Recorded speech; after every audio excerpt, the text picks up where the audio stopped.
Hello, this is Vanamali. Today's topic is Nietzsche, Friedrich Nietzsche, the famous philosopher, and his Ubermensch, or hope I'm spelling them correctly. Uh, Superman. Superman was modeled after the Hindu god Rama. Um, go back in time, centuries ago, Hinduism was much more popular, uh, much more respected, actually. A lot of philosophers read our books, Hindu books, and were impressed. The sad thing was that back in the day, they didn't know us. I mean, the world was not explored as we know it now, right? Most people saw only people of their own kind their entire lives. They didn't see any other people. And the first time they heard about India or Indians was through our books, Hindu texts making it their way to the West. And for them, we were just exotic people. Yeah, they heard descriptions of us, but it's hard to imagine people that way. So they were impressed by our Hindu texts, Hindu ideas. And sadly, what has happened is today they see us and notice our dark skin first of all.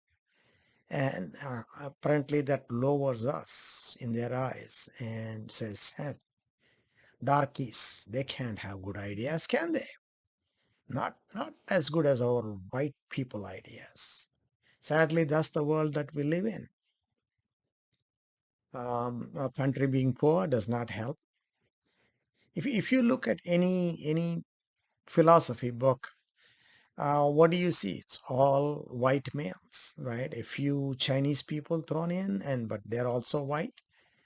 Uh, few females, maybe you might come across one or two, but no darkies. Zero darkies as philosophers.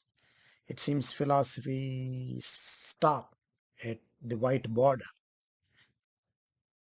That's the sad world what we live in. But we know that Schopenhauer, Nietzsche's teacher, did read Hindu text, and it makes sense that Nietzsche also read our Hindu texts. And it's amazing that two people can read the same books and yet come to different conclusions, see different things. Uh, Schopenhauer saw defeatism, pessimism about life, whereas Nietzsche saw the opposite. I mean, if you could have the vision to see dead people, you see everyone is getting out of here. Vast majority of people are just saying, get out. There is a heaven waiting for us. Easy, lazy living waiting for us. Whereas Nietzsche saw Hindus preaching reincarnation, coming back to this life, this so-called horrible life. And he saw Rama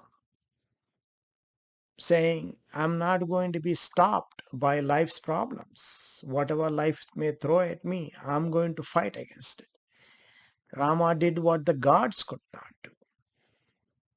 And that was his basis for his Ubermensch, the Superman, the one who would dream, aspire.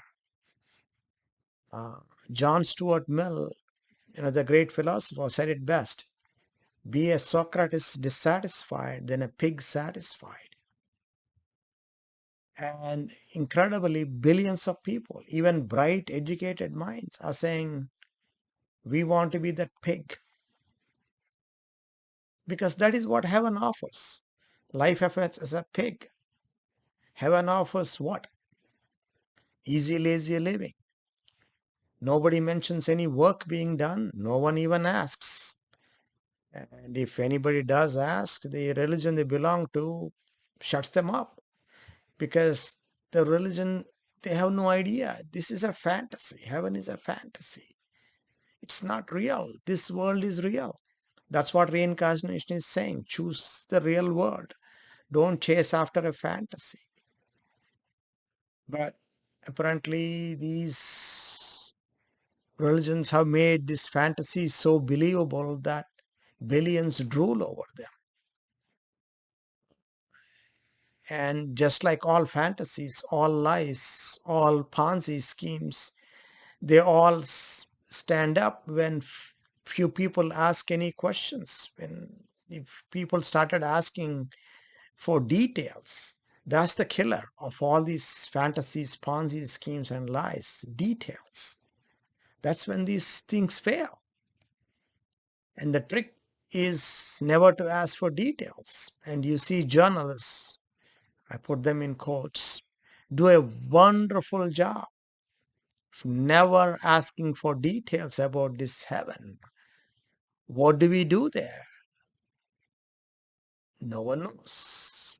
Can anyone describe a day, one day in heaven with details? Again, don't forget details because they'll come up with easy, cheap answers. We will be working for God. We will be serving God. All cheap promises until you ask, okay, what exactly do we do there? Tell me, what is this working for God? What work does God need to get done? They run away. Theists will run away as soon as you ask for those questions, right? I mean, Hinduism realized that there is a chain of life, from the lowest to the highest.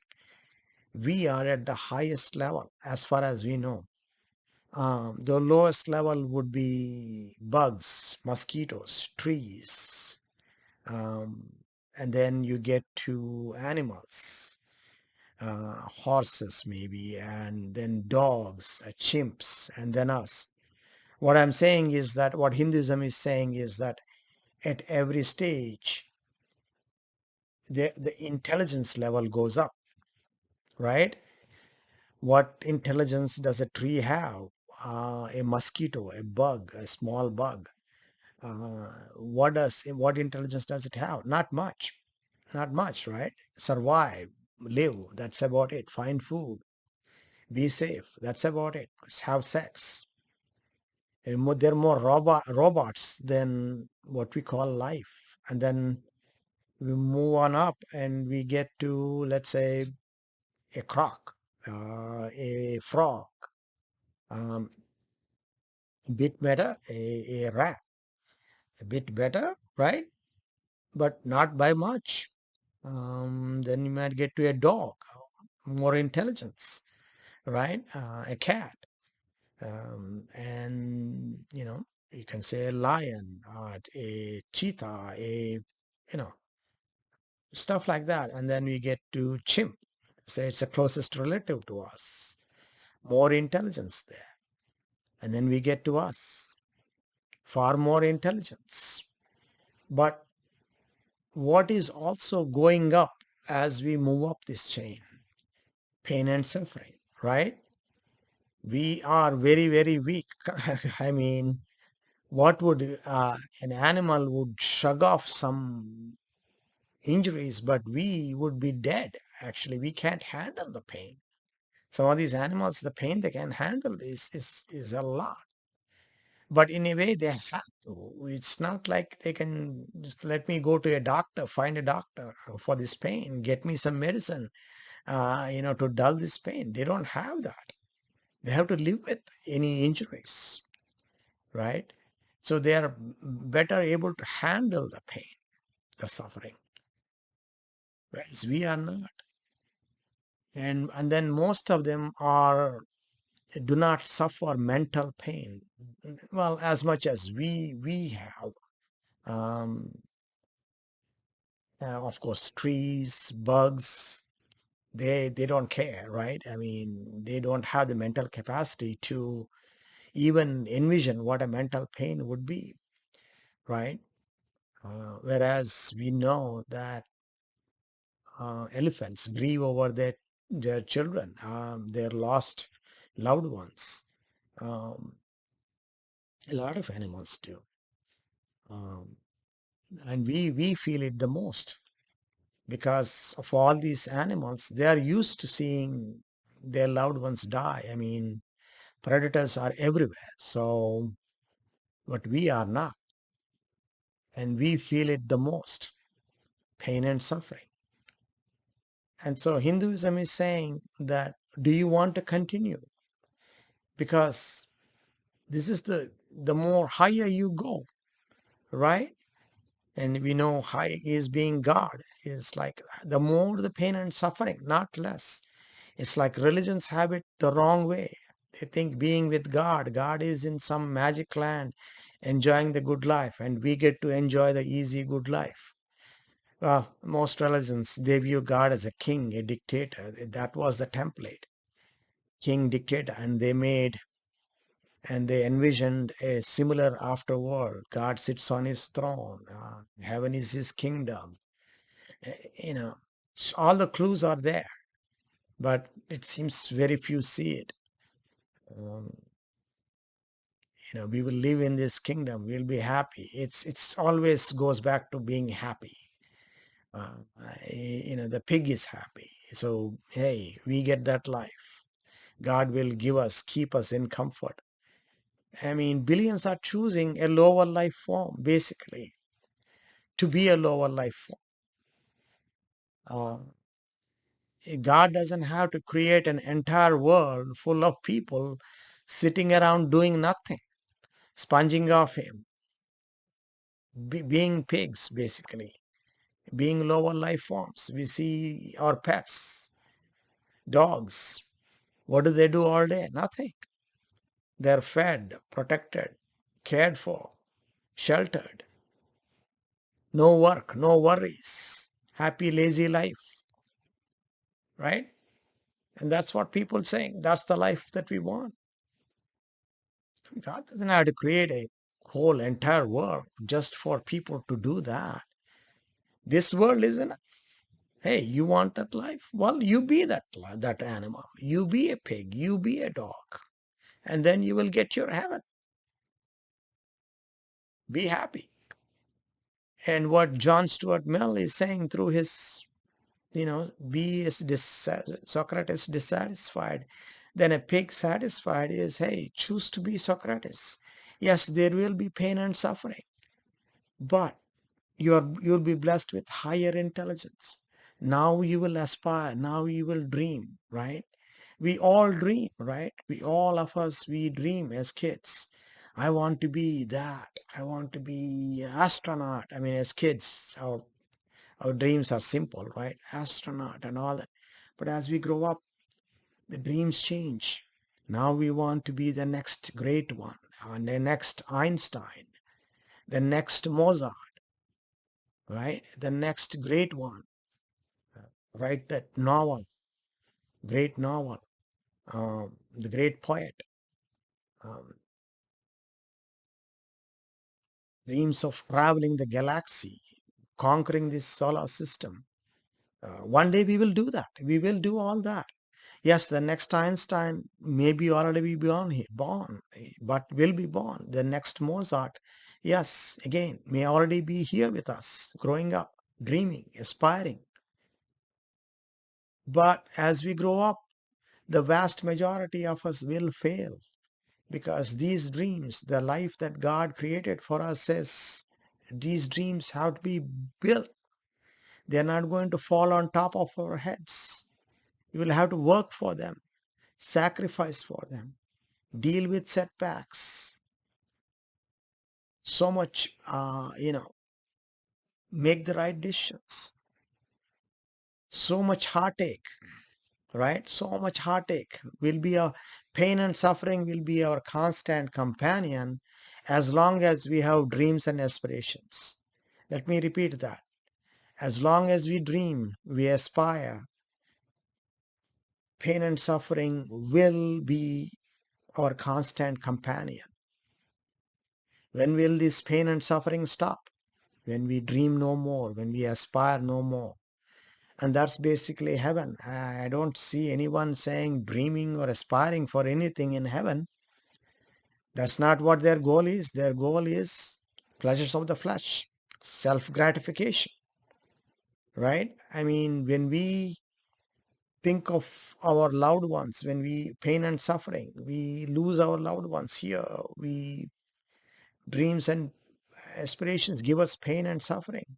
But have you ever heard any journalist asking, how can we be happy in heaven while our living loved ones are suffering in pain, homeless maybe, or people facing war, like in Ukraine, Israel, terrorism, right? Mothers, wives, daughters, sisters, children facing rape, torture, death. How can anyone be happy in heaven? Apparently, people will be uncaring, selfish people who only care about their self gratification, self pleasure, don't care anymore. And these are the people that God will keep in comfort. Does it make any sense at all? Heaven makes zero sense. But billions, crazy. They think it is real. Greed, and vast amounts of brainwashing. Um, so you have a choice at this point, right? The choice is, do you want to be kept in comfort? And do you want a life of pleasure, self-gratification? Or do you want to dream, aspire, to walk in God's footsteps, to reach for the hand of God? That's what Ubermensch was. That's what Superman was. And that's what John Stuart Mill was talking about. To dream, to aspire, then you must be tough. You must be, you must be able to handle what life throws at you, right? So, do you want that? And that comes with pain and suffering. Whereas if you choose a life of, you know, self gratification, pleasure, then yeah, you will have to accept being a lower life form, a dog, a pig, a farm animal. Or even better, if you say, I don't want any of this forever. I mean, even those lives come with risk of pain and suffering. Um, they must end at some point. I want eternal life of no pain, no suffering. Then life as a ghost, right? Ghosts are real, my friend. Ghosts are real. And you can be a ghost. Eternal life now. You will have this eternal life caught between life and death. No more death, no more life either, but yeah, you will have a life, I guess. Um, One day this earth will be swallowed up by the sun, and then even the sun will die at some point. And even the universe, they say, will die at some point. But you, as a ghost, will live forever. You will be here in the darkness where the earth once stood. Enjoy. So please make the right choice. Please aspire. Please dream. Never stop aspiring. Never stop dreaming. Thank you.